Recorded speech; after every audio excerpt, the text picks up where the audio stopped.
Hi, what's up, how are you doing? Yusuf Lingarais vid. Today we're back for some guild boss. Fatchna just came back. Everyone is confused. I was confused. So I ran some tests with my guild. Obviously, shout out to Melkor who helped me a lot with this. So I'm going to present to you guys the setup, and at the end you'll have the full run as always. But before we get into the vid, make sure you are supporting me on the Intimable Creator Program. The link is in the description and in the pinned comment below. You just have to go through the link your game account to a Netmarble account, and support me. It's totally free and you get a bunch of codes. I send codes every day to every new supporter, so make sure you do that. Let's get into the vid. Alright, so now let's get onto the setup. So as you can see, support Song Jinwoo, use Book and Moon Shadow. Then you use full Greed. I think you could run full Blessing, that would be a possibility. Then you'd probably have to run Greed on her, or like 4 Greed for Desire on her. For Cha, you want to run 8-piece Infamy. I just don't have a good enough 8-piece set, so I have to run 224. That puts another problem. She's not the highest TP, and I run Angel in White on Hansemi, so she doesn't get that boost here. But that's the only thing I can do, because my 8-piece Infamy is like so bad that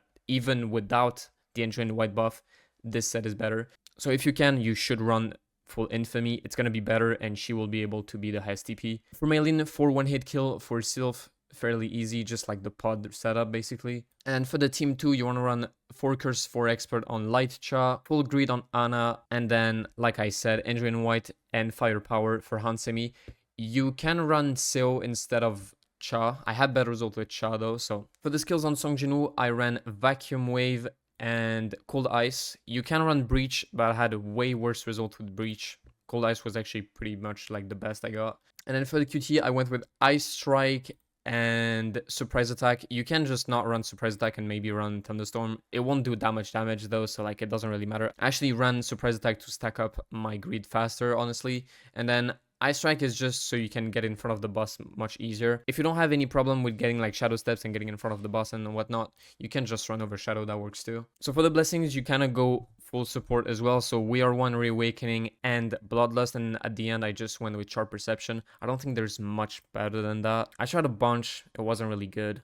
Honestly, it doesn't really matter for the last one. I just went Sharp and it was the best. And then for Songjin, we just want the top core, I guess, for a bit more damage, and then the bottom one for the MP consumption, even though like you don't have any problem. You're basically gonna run full intelligence on Song Jinwoo so you can spam your skills over and over again. You're really not here to deal any damage with him. He's not gonna deal damage, just beware of that. And you want a bit of attack because you kind of want the attack for the Frostbite effect on Cold Ice, but it's never gonna be that much damage. It's just to get like what, 100k, 50k damage more. And then in terms of stats, this is what I run on Light Cha, for example. You would want to have more Death Pen. I just don't have any Death Pen cores ready, and I don't have enough mats.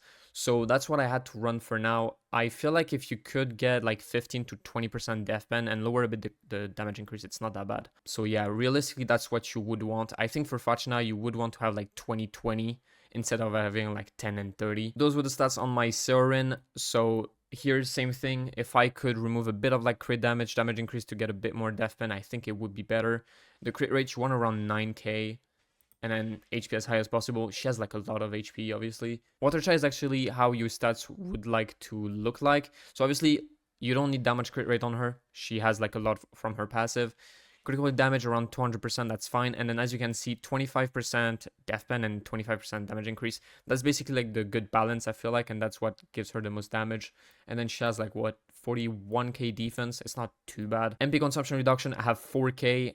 I don't think you need to worry about that much if you run full Infamy. If you run 224, you might want to have a bit of MP consumption. And then obviously on her cores, you want the bottom one to be purple, the top one to be purple. I had to make a fucking defense pen one. The middle one doesn't really matter because she's not going to run out of MP and she's not going to go below 70%, and if she does, then the purple one is the better, so that's why I went with that. For Hansemi, doesn't matter, you just want as much MP consumption as you can. I have like 12k, so yeah, she's never gonna run out. I don't even know if she actually uses MP at this point. And finally, Ana doesn't really matter, you can just put whatever. You can build her with HP if you want survivability, like if she dies. I went with attack because I don't really care and she didn't die. Like none of my hunters really die, but if she does die on you, just go with whatever you can. Just go like full HP set or whatever. And yeah, that's pretty much it. I will leave you guys now with the full gameplay. Let me know what you think in the comments. Make sure you are dropping a like and subscribing to the channel to not miss any more guides and showcases. I appreciate you guys for watching. See ya.